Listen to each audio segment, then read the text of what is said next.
Okay, got our new fridge in, so that's all done and ready to go. On this video, I had one of the viewers here wanted to go through of what I've all done to the car so far and everything like that. So I'm gonna give it a cold start here, pull it out, and then back into it because I'm gonna start working, on the front here. So I'll probably work on this cowl today, or this little wiper cowl. So let's give it a start up, pull it back in, and yeah, then we'll kind of go over the car and then I'll start working on it. So let's give it a cold start. All right. Let's close the door here. Well, we'll leave it open for you can hear the exhaust nice and loud when it first starts up. Make sure it's in neutral. For some reason, Chevys, I swear, you always have to do the 3 pumps. So 1, 2, 3. Starts right up.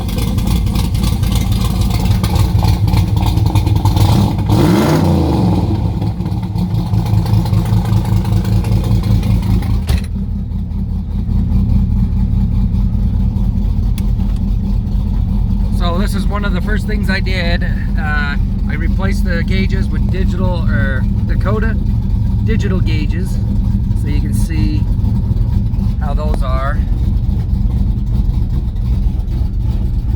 Looks real nice. I did the Alpine unit and replaced the speakers up front. So while this is started, I just wanted to show you that. All right, let me pull it out and bring it back in. Sounding pretty good.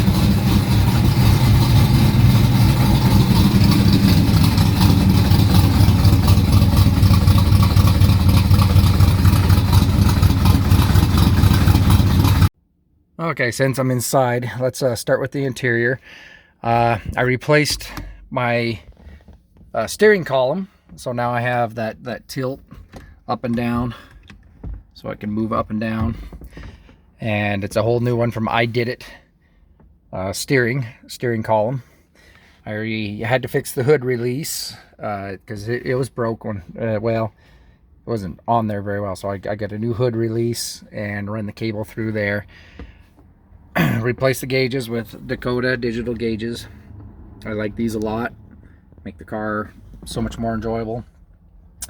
I did a custom console here. I took out the controls for the heater and AC there, and then I put in there's my heater button down there and my little toggle switch for my Dakota digital gauges, so that way I can always reset whatever I need to do on there. So that's what that's there for. I put in a new center piece too, got rid of the old one. I'm planning on getting power windows. That's why instead of just replacing the normal one, because it doesn't have power steering, I got the one with the power steering cutouts, because eventually I'll do that. I got a new dash pad. Instead of a 69, I went with the 70 because it has the speaker grills up there, so I can put the speakers up in there. So I have speakers. I have a 3-way system. They're Alpine, so down in here the footwells, and then up in here the tweeter and the tweeter and the the mid, and then more, I guess they call it a sub, but it's not really a sub, but the bigger one down there. I decided to go with a 74 rear view mirror because it's wider, a lot wider, and that's just mainly for safety driving reasons. That the 69 one is short, it's hard to see all the way. This gives me a better angle, that way I'm not always turning my head to look at things. The next thing I did, and I still haven't done, but I put amplifiers for my stereo and everything, and I still need to put a sub back here in the footwell. Let me get out and I'll show you the seats I did. So these are Fiero seats, and I had them recovered to make them look more original. I got some original fabric. I got the comfort weave, which is very, very expensive. I probably spent too much money on this, but I like the way that sits in the car. It's kind of giving me that foggy look. Let's see if I can get it a little bit. There, you can see that one better. Just the sunlight's coming in too much. So I got rid of the old seats, put in the Fiero seats, and that's pretty much it for the interior. And then when I first got the car, I'll kind of show some pictures as I'm going along. The frame, you know, it had a little bit of surface rust, and so what I did is I took a wire brush and, you know, some grinding discs and everything, and took everything out that just didn't need to be there. You know, and then did the Pour 15. I brushed on the Pour 15 and made that excuse me, and made the frame, you know, nice and clean, as clean as possible. I cleaned up in the wheel, inside the wheel wells, you know, just mainly just general, you know, cleaning up. And then let's see, from there, of course, then the body that you've been seeing lately. So I got the front spoiler, grafted that in, and then grafted in the front wheel wells, you know, make them wider. The car originally came with wider wheel wells in the back, or fender flares, I guess you call them fender flares. You know, so that's why I wanted to kind of complete the look. You know, I wanted to get the front grafted in. That, and I got the side pipes. I bought them. Those are Doug's not hooker headers, but they're hooker style side pipes. But I went with the Doug's. You know, it just seemed like it was a better quality to me. I don't know. You know, they're about equal. And then when I got those on, you know, I didn't want nobody burning their legs, so that's when I made the, you know, the side pipe covers. I did the original, you know, kind of doing the fab. The hard, you know, just the hard fab, you know, it looked like shit. I'm not gonna lie, but I kind of knew where I wanted it bolted and everything. I designed the cutout myself, and then I took it to a metal shop, and they made it real nice, and they even brought it up to,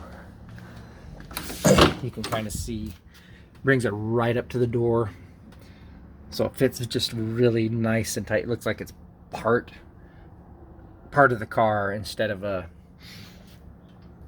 you know, just a cover that wraps around it. So it looks kind of like it's part of the body. That's my personal preference.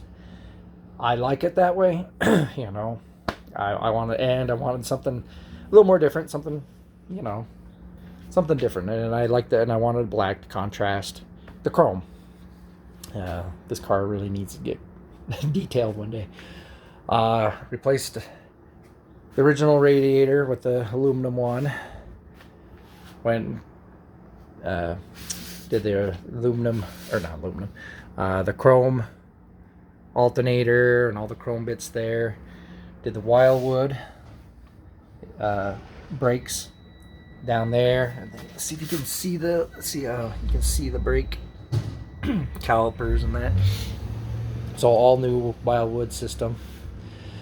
I went to Detroit Speed windshield wiper, or not windshield wiper, the electric openers on that.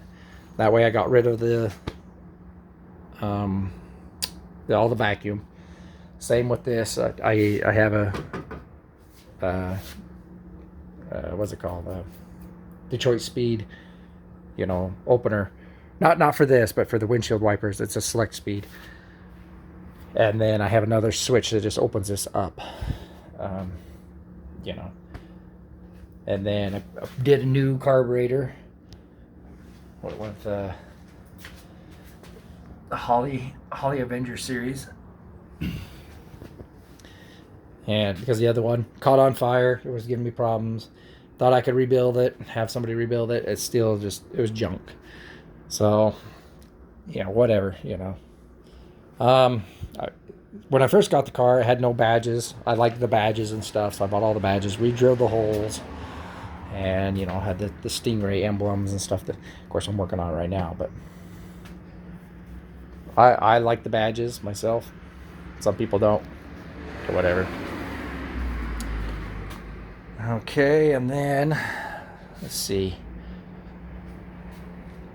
Didn't do, oh, I got the one with it. It's a DUI distributor, and replaced all that. Got the live wires, and then I got the wire looms to hold these in place. So went with a different tall manifold. Man, these are dusty. So yeah, took all the vacuum canister out. There's usually a huge vacuum canister in there. I took it out. So that probably saved me like 50 pounds taking out all the vacuum, you know.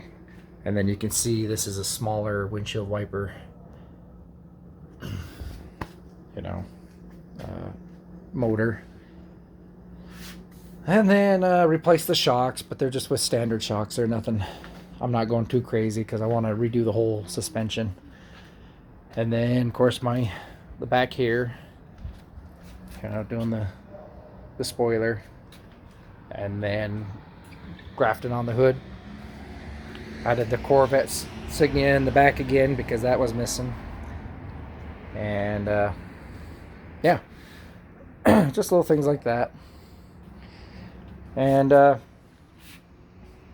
that's pretty much all I've done to it so far. I think that's about it. I kind of show, let's see, walking around trying, oh, and then yeah, I did a new throttle cable, you know, while I was at it. Oh, water pump, an aluminum water pump. Came with the aluminum intake manifold. Yeah. So one day I'd like to get like an LS or something in here. Fuel injected would be nice. But for now, that's way down the road. Oh, I took the heater block out, replaced it with just an electrical heater. So now I have this blocked off. It's nice and flat, gives me a lot more room there. I opted for no AC. It's a convertible. You know, I live out here in the desert anyway. You need heat, but you don't really need AC. You just take the top off, and you know, it's not like I'm driving cross country with this thing anyway. And when I was growing up, anyway, you know, we never had really AC in our cars. That's definitely a luxury.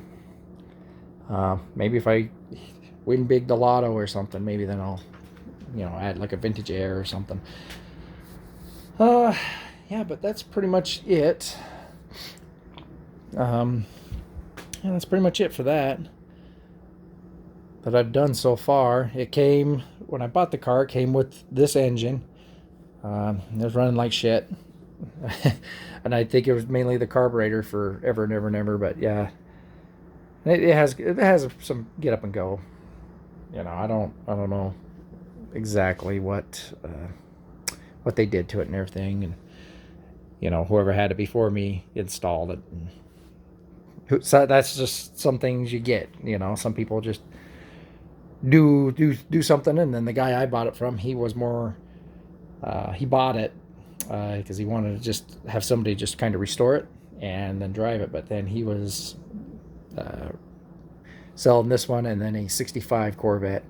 But he knows nothing about Corvettes. He just likes to drive them.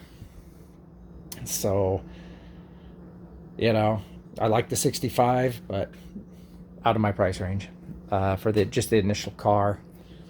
That one was all restored and everything, but this one, the reason I bought this one is because I kind of knew when he was showing me pictures and stuff of like the engine and that, I knew I knew something was up, because like it was a pretty good engine. You could kind of tell. Bought it for the fender flares, because I love the rear fenders getting out wider, and then the front. I wanted to do, I figured, well, I'm halfway there. Came with the L88 hood, style hood, and that's another bonus. Because if you buy a car, if I was to buy this car without already the fender flares on, and then, the correct hood, and all that type of stuff, that a hood's about what, $800 to $1,200, depends on what kind of hood you want. Fender flares are about, for the set, you can get, it depends. I've seen them anywhere from $600 up to $2,000, for the whole set around. So you figure right there, you could be in $3,000-$4,000 just for that. So to me, that was worth the purchase of that. And then I was able to get these fender flares for quite cheap compared to, some other ones. Of course, if you can't do body work like what I'm doing, these fender flares would have cost a lot. I'm not gonna lie, they would cost a lot. So that's the reason, kind of the reason I'm going that way. I'm trying to stay budget friendly. For the most part, some things like the covers here, that cost me a lot of money. That's, I'm not gonna lie, I think it came to like $7,000 after all said and done. Not cheap. It was just pure labor costs, but they did it correctly. They did it how I wanted it, and can't complain. But they said, oh, don't tell your friends who did it, what metal shop, because they don't want to have cars in their shop. So, because they're more of a like an art metal fab place, they do like the art for the cities, like the decorations and stuff like that. So yeah, anyway, that's what I've pretty much done for it. I bought all those parts, and I got the hard top up here. It's dirty as sin, but I never put that on. It's too hard to take on and off. That's a two-man team, maybe even a 3-man team for sure. So yeah, I drive with, it's really nice weather here, so I just drive with the top off. Yeah. Other than that, that's pretty much what I've done to it. And then we'll make another video about what we're gonna do here. With this cowl, I'm gonna put the other one on, and then, because I know this sits pretty close, so I'm gonna have to file it down a little bit and straighten it out. And I think that's what I'm gonna work on today, and maybe start sanding down towards here, get these off, and go from there. All right, thanks guys.